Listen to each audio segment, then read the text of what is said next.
Hey, Pat McCarter with Polaris, back for another episode of Shop Talk. We got this awesome Turbo R, and we're gonna be talking all about the strength of this machine. We'll cover off on things like the chassis, the cage, and more importantly, we're gonna look down at some of the suspension bits, how they're built, some of the fasteners, and that type of thing. So let's dive right in. All right, first up, we wanna talk about the one-piece chassis on this. So no more split frame in the middle like we had on previous gen models. This is one piece, tip to tail, front to back. So the nice part about that is we can actually get way more torsional rigidity. It's about twice what a Turbo S was. So when I say that, it's basically how much the chassis is twisting. By keeping that frame rigid, we actually allow the suspension to do its job to give you that nice, plush, comfortable ride that you get on a Turbo R. As we migrate to the front, well, I guess one maybe thing to show you in the back, right up here on the where the C-pillar connects down, this is actually an integrated point that you can tie your vehicle down for trailering. So you got a nice spot that you can get your hook to be able to cinch the back end down. And I'll walk to the front and show you where it is up front as well. So kind of hiding right up here in the chassis, you'll actually see there's a spot that my finger's hooked around. Again, so you can cinch that thing right down to the front. As we look at the roll cage, this is actually a very similar cage design to the Pro XP.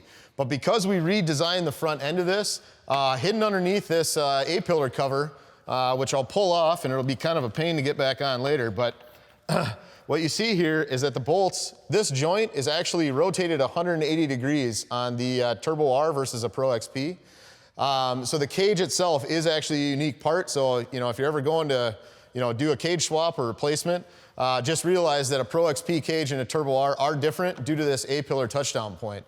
And the reason for that is that this giant bull tube that kind of runs from A-pillar to A-pillar is very similar to the design of what we've got on a Pro R.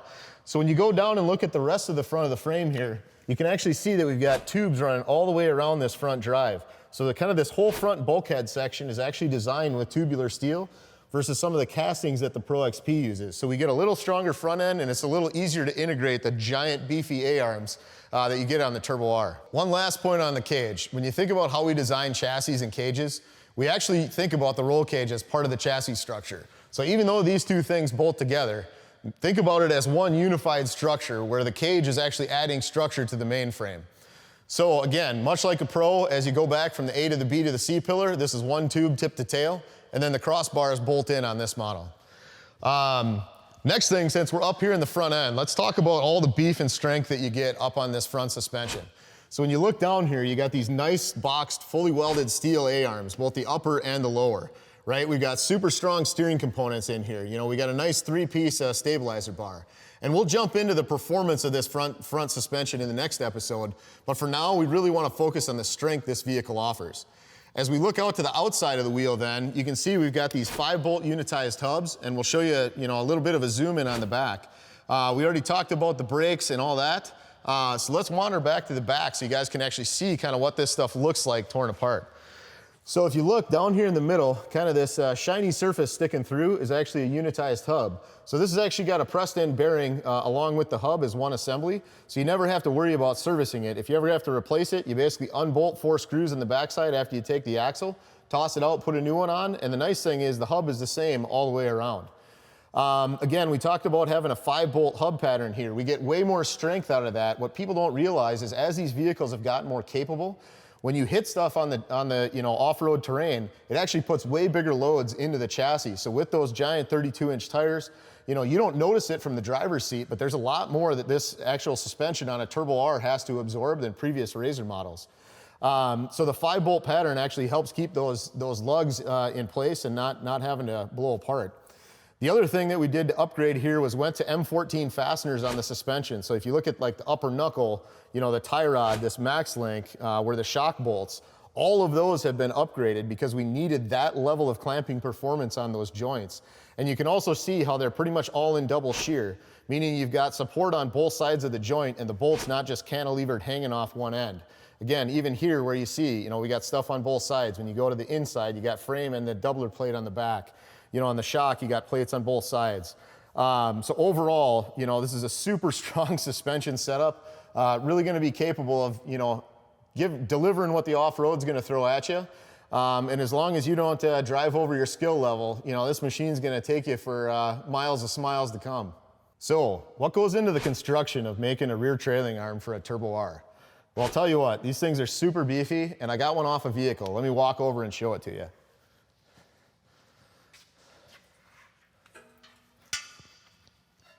you. Oof. So, I've actually got a competitive model here in my left hand, your right, and a Turbo R in my right hand, your left. And it might not be obvious to you, but like this competitive one, even with my non-dominant arm, I can like throw this thing around. It's not very heavy. But this Turbo R, she's got some serious beef to it. Like, it's a good thing I'm picking that one up with my right arm. But if we lay these down, there's a lot of things that you can, quickly pick up on. But you can see this beefy 1/4-inch steel plate that's wrapping all around where the knuckle bolts up. You got pretty thick steel back here for the radius rods, and you got these huge holes for the 14mm fasteners. Whereas if you look at the competitor's setup here, you got smaller holes for smaller bolts. You got lighter gauge steel. Overall, it's a lighter weight design, but not as capable as handling the off-road terrains as what you got here with the Turbo R. So one of the questions we get from people is, why does a Turbo R weigh more than a Turbo S? Well, there's good weight and there's bad weight, right? A lot of the areas that we've done, we've tried to take weight out of places you don't want it. Think of unsprung mass. So like the 5-bolt rims on the Turbo R are actually the lightest weight design we have with that 5-spoke rally style. We've also got that unitized hub that we talked about on the brakes, where we've got aluminum on the center section versus making that whole thing out of steel. So we've tried to take weight out of that unsprung wheel corner, but we've added it back in places where you want it to be more durable. So think about this super beefy trailing arm, right? The rear radius rods, the front suspension, that extra 6 inches of wheelbase. Overall, makes the Turbo R a stout vehicle on the trail, and it makes it super tough and extra durable. All right, so there's no discussion of strength that can be complete without talking about what we did to the driveline on this Turbo R. So you can't really see it, but down inside the transmission, we actually upgraded the bearings and we went to wider gears for the directional. So think, reverse, low, and high. And by adding just a bit of width to those gears, the percentage increase is fairly large. But what that gives us an ability to have a higher load path, like more strength. So we could actually upgrade things like the half shafts, the prop shaft going up to the front drive, so that the fused elements, the half shaft is really the thing that we want to have fail first in an overload event because it's easy to swap out and replace. We can actually beef those up on this to handle what the vehicle is capable of, so you don't have to worry about it trail side while you're out having fun. If we migrate up to the front of the vehicle now, you'll be able to see the same isolated front drive technology that we've run in the past, both on the Turbo S as well as the Pro XP. So overall, we've got one of the stoutest front drives in a RZR on this Turbo R model. Still super easy to operate. You just flip that all-wheel drive switch on, and away you go. All right, so one other question we get asked is, what is this thing in the back, and why is it here? Well, really 2 things here we want to talk about. We think of this as a debris flap, right? So for all the small rocks and gravel and dirt that's coming off the front tire, that helps protect the back end a little bit, both this trailing arm and the brake and wheel assembly. The other thing, if you look down underneath in the back, you'll see this metal chunk of steel coming off here. And that actually rides inside the rim, doesn't touch it, but what it does is it prevents big rocks from rolling around and getting stuck in between the brake caliper and the wheel. Because when that happens and the wheel keeps spinning, it basically acts like a lathe and it can auger right in and wreck a rim. So this has actually got a brake scraper that's pretty beefy down at the bottom here. That's really designed for that factory rim geometry.